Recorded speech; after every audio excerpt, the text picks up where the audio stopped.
एक समय था कि बहुत ही, आप नए नियम में पढ़ेंगे, एक समय था सताव बहुत चरम सीमा पे था। एक जो शाऊल था लोगों को सताने में बहुत आगे था। बाइबल कहता है कि वो विश्वासियों को उनके घरों से घसीट कर लाता था। जो यीशु मसीह को मानते थे, जो उस पंथ के लोग थे, उनको सताता था, मारता था। हालेलुया। लेकिन सोचे, जितना सताव बढ़ा, जो सताव में आगे था, उसे परमेश्वर ने अपने राज्य में लिया और कहा कि अब तुझे मैं बताऊंगा कि किस तरीके से मेरे लिए तू दुख उठाएगा। जो सताता है वो ऐसा खड़ा परमेश्वर उसे करेगा कि वही कहेगा कि मुझे चाहे मार दो, मैं यीशु को इनकार नहीं करूंगा। और उसके सुसमाचार के काम के लिए जो साउल था, जो पौलुस बना, जो 13 पत्री को लिखा है बाइबल में, पत्रियां, वो सताव सहता रहा, परंतु यीशु के काम को लगातार करता रहा।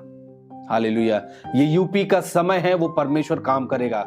मैं आपको बता रहा हूं, 2024 में ही आप देखेंगे परमेश्वर, ये जो कई जगह चर्चेस बंद हैं, जो सेवकाइयों को बंद कर रहे हैं, यूपी में बहुत सारे पास्टर्स के ऊपर सताव पड़े हैं, विश्वासियों के ऊपर सताव पड़े हैं। एक फैमिली था जो अपने बच्चों के साथ घर में केवल प्रार्थना कर रहा है, उसका जीवन यीशु ने बदला और वो अपने परिवार के साथ प्रार्थना कर रहा है। पुलिस आई, उठा ले गई। अब सोचिए, जैसे कोई व्यभिचार कर रहे थे, गंदा काम कर रहे थे, गाली तक नहीं दे रहे हैं, उनके स्वभाव को परमेश्वर ने बदला है, उनका जीवन अच्छा हुआ है। आज उन्हें लड़ाई में इंटरेस्ट नहीं, गाली देने में इंटरेस्ट नहीं, उनको प्यार करने में इंटरेस्ट है, प्रेम के साथ रह रहे हैं, अपने परमेश्वर की प्रार्थना कर रहे हैं, उनको उठा ले जा रहे हैं आप। मैं देख रहा हूं बहुत सारे लोगों के ऊपर केसेस पड़े, उनको कोई नहीं छू रहा। आपको न्याय करना चाहिए जो लोग इस तरीके से कर रहे हैं। मैं आपको बता रहा हूं, जितने लोग आप देख रहे हैं, परमेश्वर आपको छोड़ा नहीं है।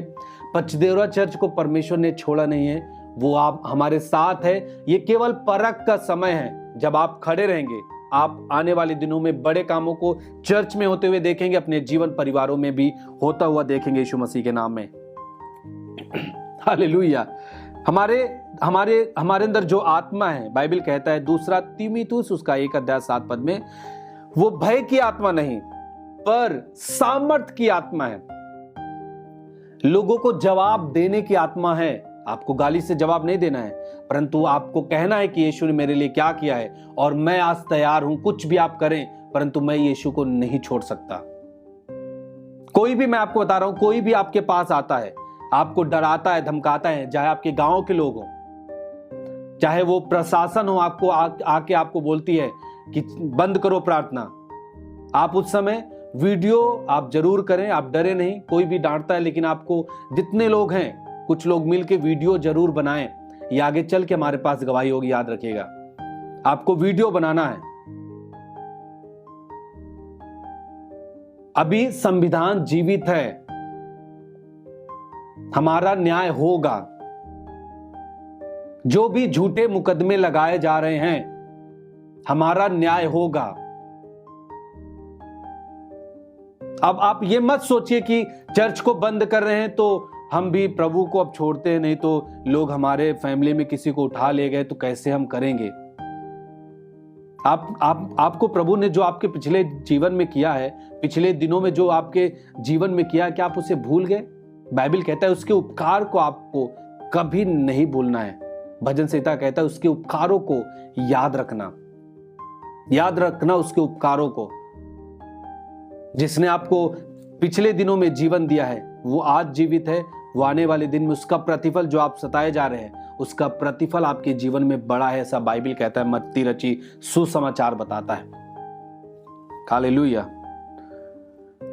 आप जानते हैं दाऊद के बारे में, एक समय था कि इजरायलियों का जो युद्ध था वो फलिस्तियों के साथ था, और फलिस्ती लोग आके सामना करने के लिए उठे, और उसमें फलिस्तियों की ओर से एक गोलियात नाम का एक व्यक्ति था, बहुत ही बड़ा एक योद्धा था।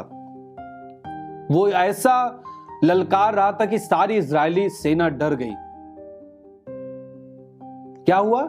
सारी इजरायली सेना डर गई, जो परमेश्वर के लोग थे युद्ध में। कोई सामने नहीं जा रहा था, सब डर रहे थे। लेकिन आप बाइबल जब पढ़ते हैं ना, गोलियत को मारने के लिए दाऊद, जिस पर परमेश्वर की आत्मा थी, वो गया। और गोलियत से बहुत छोटा था दाऊद, छोटा लड़का था, लेकिन वो परमेश्वर की आत्मा उसके ऊपर रहती थी। वो परमेश्वर के वचन के अनुसार चलने वाला व्यक्ति था। और बाइबल कहता है वो गोलियत को मार डाला एक पत्थर से, और वो सामने की ओर गिर गया। कौन? गोलियत। हालेलुया। कभी हार मत मानना। आपको प्रेम से अपने इस युद्ध को, जो हमारी एक आत्मिक युद्ध है मेरे प्रियो, हमारा लड़ाई झगड़ा हम सब जानते हैं, हमारा जो युद्ध है वो किसी मनुष्य से नहीं है, किसी एक राजा से नहीं है, ना हमारा युद्ध किसी व्यक्ति से नहीं है। हमारा युद्ध तो संसार की शक्ति से है, शैतान से है। हम आत्मिक युद्ध में है, इसलिए हम कुछ नहीं बोलते। एक मसीही व्यक्ति कुछ नहीं बोलता। हालेलुया। सो परमेश्वर हमारे साथ है, वो हमारा परमेश्वर है, हमारे जीवन में भलाई करने वाला परमेश्वर है, हमारे साथ है। आपको खड़े रहना है, जवाब अच्छे से देना है, अपने जीवन में होशियार रहना है। परमेश्वर आपके साथ है। आमीन। और सब याद रखें कि पसदेवरा चर्च अभी इस समय जो भी परिस्थिति है, अभी परमेश्वर के दास जेल में हैं, वो उनका अभी बेल नहीं हुआ है।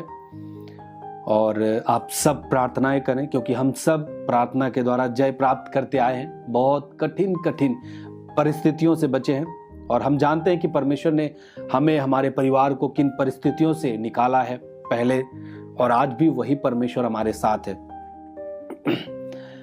हम प्रेम से सब कुछ जीतने वाले लोग हैं। हालेलुया। हम प्रेम से जीतने वाले लोग हैं।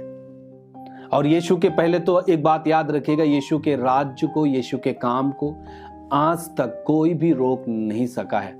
यीशु मसीह के 12 चेले थे, 12 चेलों ने पूरे विश्व में ऐसा प्रचार किया धीरे धीरे करके, उससे फिर लोग चेले बनते गए, चेलों से चेले, चेले से चेले, आज हम सब तक समाचार फैला है। और आपके जरिए से पता नहीं कितने लोग यीशु मसीह को ग्रहण कर रहे हैं। तो यीशु का राज्य बढ़ेगा, वो 100% श्योर है। परंतु आपको खड़े रहना है इन परिस्थितियों में, परख के समय में। इस वचन के सुने जाने से परमेश्वर आपके जीवन को बहुतायत में आशीष दे। आमीन। आप हमारे चैनल को सब्सक्राइब करें और वीडियो को लाइक करें और दूसरे के पास शेयर करें।